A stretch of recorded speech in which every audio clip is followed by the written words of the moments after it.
Good morning and welcome back to my channel. आशा करी तुम्हारा सबाई भालो आछो, आमराओ खूब भालो आछि। आज के सकाल बेला तीन जनेर जोन्नोई खिचुड़ी करेछि।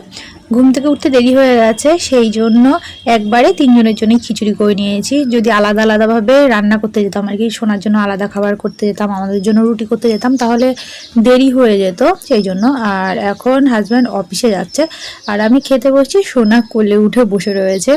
ওর বাবা খেতে বসলো, ওর বাবার কোলে উঠে বসে থাকে আর দেখো আমাকে আদর করছে। আর সোনার বাবা অফিসে চলে গেছে, এখন বাবাকে খুঁজছে নাকি। ওর বাবা বেরোনোর সময় খুব কান্না করছিল, এখন দরজা খোলার চেষ্টা করছে আর কি। ও বাইরে যাবে সেই জন্য, কিন্তু ওকে এখন আমি বাইরে নিয়ে যাব না, পরে নিয়ে যাব। আর সোনা আমাকে চশমা পরিয়ে দিয়েছে। এই চশমাটা আমারই, যখন আর কি কবে 2000 যত সম্ভব 19 সালে আমার তখন খুব মাথা যন্ত্রণা করতো, সেই জন্য ডাক্তার আর কি দেখিয়েছিলাম, চশমা দিয়েছিল। কিছুদিন পরার পরে মাথা যন্ত্রণা কমে গেছে, তারপরে যে চশমা খুলে রেখেছি, এখন আর চশমা পরি না। কিন্তু আর কি আমার মা আসলে সোনা আর কি চশমা নেওয়ার জন্য খুব দুষ্টুমি করে, আর দুটো চশমা ভেঙে ফেলেছে মা, সেই জন্য আমি আমার চশমাটা বের করে দিয়েছি। এখন আমার চশমা দিয়েই খেলা করে, আমাকে চশমা পরায়। আর দেখো সোনা সারা ঘরে কি অবস্থা করে রেখেছে, নাকি সব জিনিস নিয়ে খাটের নিচে ফেলে রাখবে। আমি ঘরে যদি কোনো জিনিস খুঁজে না পাই তাহলে খাটের নিচে খুঁজি, জানি তো ঠিক খাটের নিচেই পাবো।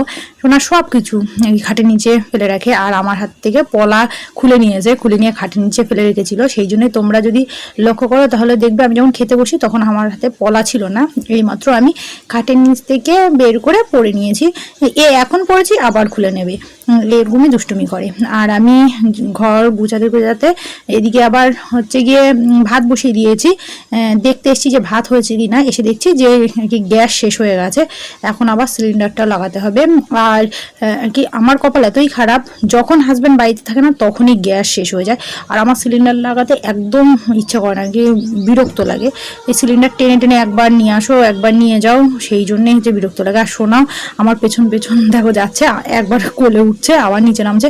আসলে কোলে নিয়ে সিলিন্ডার নিয়ে আমি ওকে নিয়ে যেতে পারছি না, সেই জন্য কি কোল থেকে নামিয়ে দিচ্ছি। আর এখন আমি সোনার সঙ্গে কি বসে সোনাকে একটু পড়াবো বলতে কি বই নিয়ে ওকে একটু বসছি। ও পড়বে না, একটুখানি ছবি টবি দেখবে। আর এদিকে ভাত হচ্ছে, আর সোনা বই নিয়ে এদিকে ওদিকে উল্টে পাল্টে দেখছিল। আর দেখো সোনাকে পড়াতে পড়াতে আমার এদিকে ভাত পোড়া লেগে গেছে, আমি বুঝতেই পারিনি, আর গন্ধও বেরোয়নি, যেহেতু রান্নাঘরে ফ্যান চালিয়ে দিয়েছি সেই জন্য। আর এদিকে আবার নতুন করে ভাত বসিয়ে দিয়েছি, আর হাঁড়িটা ভালো করে মেজেছি, তবুও দেখো দাগ রয়ে গেছে, পুরোপুরি দাগ তুলতে পারিনি। আর ঘরে অল্প একটু মাংস ছিল, সেটা রান্না করে নিয়েছি। আর সোনার জন্য গরম জল বসিয়ে দিয়েছি, সোনাকে স্নান করি তারপরে আমি স্নান করবো। আর এখন সন্ধে হয়ে গেছে, সোনা ঘুম থেকে উঠে গেছে, সোনার জন্য সুজি রান্না করছি আর আমাদের জন্য চা বসিয়েছি। হাজব্যান্ড অফিস থেকে চলে এসছে, আর আমি রান্নাঘরে দাঁড়িয়ে চা খাচ্ছি। তার কারণ হচ্ছে এখন যদি আমি ঘরে নিয়ে চা খেতে যাই, সোনা কিছুতেই চা খেতে দেবে না, সেই জন্য রান্নাঘরে লুকিয়ে লুকিয়ে চা খাচ্ছি। আগে হাজব্যান্ড চা খেয়ে নিয়েছে, এখন আমি খাচ্ছি।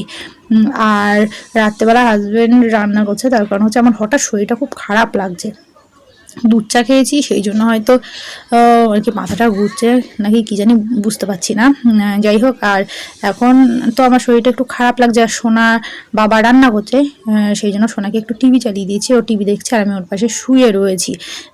টিভি চালিয়ে দিলে চুপ করে টিভি দেখে, কিন্তু আর কি ওকে খুব বেশি টিভি দেখতে দিই না। কিন্তু এখন কী করবো বলো, আমার শরীরটা খারাপ লাগছে, ওর সঙ্গে তো খেলাও করতে পারবো না, সেই জন্য ওর বাবা রান্না করে আসলে তারপরে টিভিটা বন্ধ করে দেবো, ওর বাবার সঙ্গে খেলা করবে।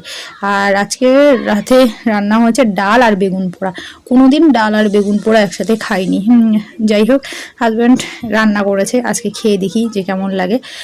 আসলে নিজের শরীর খারাপ থাকলে আর কি যাই কিছু কেউ যদি একটু রান্না করে দেয় সেটাই ভালো লাগে, তাই না বলো? যাই হোক, তো চলো আজকে আমার ভিডিওটা এই পর্যন্তই, তোমাদের সঙ্গে দেখা হবে আবার নেক্সট ভিডিওতে। বাই।